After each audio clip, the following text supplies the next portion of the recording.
नमस्कार दोस्तों, स्वागत है आप सभी का एक बार फिर से हमारे इस खास एपिसोड में, जहां हम बात करते हैं उन मुद्दों की जो सीधे आपकी जेब और आपके निवेश को प्रभावित करते हैं। आज का सवाल बहुत बड़ा है और बहुत गंभीर भी। सोने और चांदी की कीमतें रिकॉर्ड पर रिकॉर्ड बना रही है। जनवरी 2026 में अब गोल्ड 1,67,000 रुपए प्रति 10 ग्राम के पार निकल गया है और चांदी भी 3,75,000 रुपए किलो के करीब। पिछले एक साल में ही गोल्ड 65% ऊपर गया तो चांदी 147% तक ऊपर। दोस्तों, अब लोग भी पूछ रहे हैं कि क्या ये बबल है? क्या ये रिकॉर्ड तेजी के बाद अब धड़ाम से गिरेगा? क्या सोने और चांदी का बबल फटने वाला है? आज हम ठोस रिसर्च, सही आंकड़ों और एक्सपर्ट ओपिनियंस के साथ इसकी तह तक जाएंगे, तो तैयार रहिए क्योंकि सच्चाई कुछ और ही।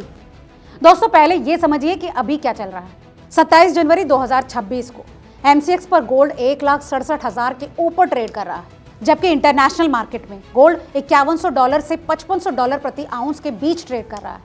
सिल्वर भी कमाल कर रही है, 3,75,000 से 3,80,000 प्रति किलो के बीच पहुंच चुकी है। सिर्फ जनवरी 2026 में ही गोल्ड में 18% का उछाल और चांदी में 25% से ज्यादा का। दोस्तों, याद दिला दें कि 2025 के पूरे साल में गोल्ड ने 67% का रिटर्न दिया है, जो कि 1979 के बाद का सबसे बड़ा सालाना जंप है। सिल्वर ने तो 142 से 147 तक का धमाका किया। भारत में 24 कैरेट गोल्ड 1,67,000 रुपए प्रति 10 ग्राम के आसपास है। याद रखिए कि ये तेजी अचानक नहीं आई, बल्कि कई ठोस वजहों से आई। सवाल यह है कि क्या ये सिर्फ हवा है या फिर नीचे मजबूत आधार भी है। अब आते हैं असली वजहों पर। सबसे बड़ी वजह है दुनिया भर में जियोपॉलिटिकल टेंशन। दोस्तों, मिडिल ईस्ट, ग्रीनलैंड, वेनेजुएला से लेकर ट्रंप की टैरिफ पॉलिसी तक हर तरफ अनिश्चितता है, जिससे घबराकर अब लोग सुरक्षित निवेश की तलाश में गोल्ड की तरफ भाग रहे हैं। दूसरी बड़ी वजह है सेंट्रल बैंकों की खरीदारी। दरअसल 2025 में सेंट्रल बैंकों ने रिकॉर्ड गोल्ड खरीदा और 2026 में भी ये रफ्तार बरकरार है। पोलैंड जैसे बैंक तो 550 टन से 700 टन तक ले जाने का प्लान बना रहे हैं। तीसरी बड़ी वजह है अमेरिकी डॉलर का कमजोर होना। इंटरेस्ट रेट कट की उम्मीद और इन्फ्लेशन ऊपर है। अब बात करते हैं चांदी की। उसकी इंडस्ट्रियल डिमांड तेज बनी हुई है। आज हर चीज में, चाहे वो AI हो, सोलर एनर्जी हो, इलेक्ट्रिक व्हीकल्स हो या फिर इलेक्ट्रॉनिक्स, हर किसी में चांदी का इस्तेमाल होता है। एक तरफ जहां चांदी की सप्लाई लिमिटेड है, वहीं डिमांड हर रोज बढ़ रही है और ये सब मिलकर कीमतों को ऊपर धकेल रहे हैं। गौर करिए कि ये स्पेकुलेशंस नहीं, बल्कि वर्ल्ड गोल्ड काउंसिल और JP मॉर्गन जैसे बड़े नाम कह रहे हैं। अब इतिहास देखिए, बात और साफ हो जाती है। भारत में 2015 में गोल्ड 26,000 रुपए पर 10 ग्राम था। 2020 आते आते 48,000 पहुंचा और 2025 में 1 लाख के पार और अब 2026 में 1,67,000 के पार। दरअसल 1979 में इंटरनेशनल बाजार में गोल्ड ने कुछ ऐसा ही जंप लिया था, इन्फ्लेशन और जियोपॉलिटिकल क्राइसिस की वजह से। सिल्वर ने भी 1980 और 2011 में कुछ ऐसी ही रैली दिखाई, लेकिन हर बार क्रैश के बाद लंबे समय तक बुल रन चला। मगर दोस्तों, आज की स्थिति अलग है क्योंकि फंडामेंटल्स मजबूत हैं। सेंट्रल बैंक डिमांड पहले कभी इतनी नहीं थी और इंडस्ट्रियल यूज सिल्वर का नया ड्राइवर है। हाँ, शॉर्ट टर्म में करेक्शन आ सकता है, लेकिन लॉन्ग टर्म बुलिश है। कई एक्सपर्ट्स तो यहाँ तक कह रहे हैं कि ये 1970 वाला स्ट्रक्चरल बुल साइकिल है जो कि सालों चलेगा। तो अब सवाल ये है कि क्या ये वाकई बबल है? कई लोग चिल्ला रहे हैं कि हाँ बबल है, फटने वाला है।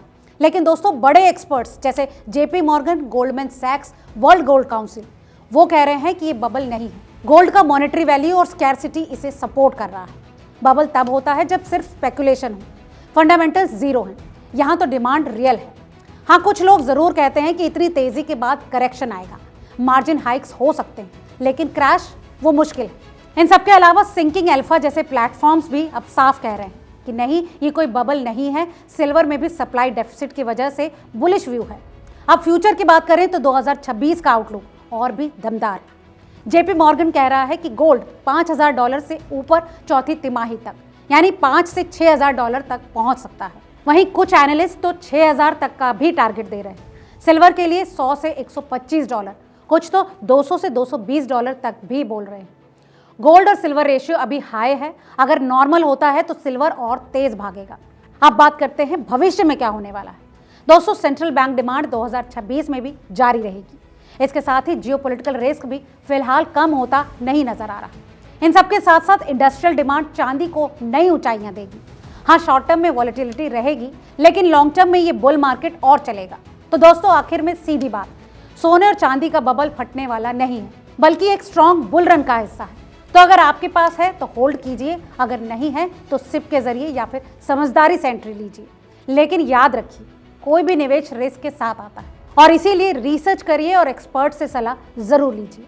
अंत में याद रखिए कि ये तेजी हवा से नहीं बल्कि ठोस वजहों से आई है और आगे भी जारी रहेगी। आज के इस वीडियो में फिलहाल इतना ही। इस बारे में आपकी क्या राय है हमें कमेंट करके जरूर बताएं और हाँ, वीडियो अगर पसंद आया हो तो इसे लाइक और शेयर करना ना भूलें।